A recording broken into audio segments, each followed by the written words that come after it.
කච්චතිව් දූපතේ අයිතිය ශ්‍රී ලංකාවට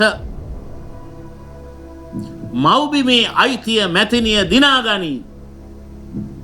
Indian යෝධයෝ දනගසති.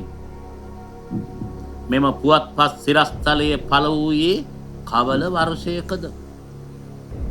A 1964, B 1974, C 1984, D 1994.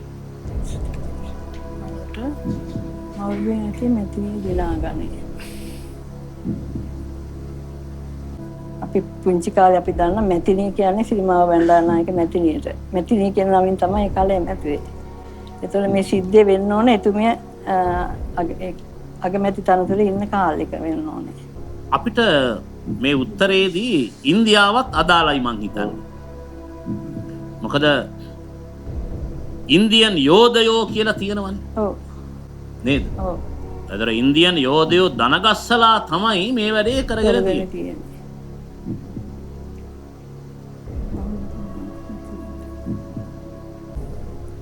මං පිළිතුරක් දෙනවා 1974 කියලා.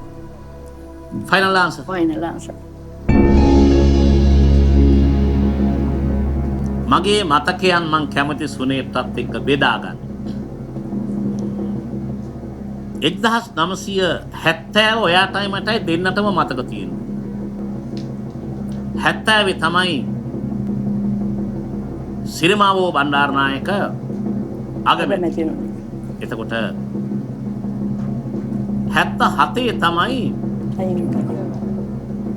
ජේ.ආර්. ජයවර්ධන රාජ්‍ය පාලකයා බවට පත් වුණේ. විධායක ජනාධිපති වුණා 78.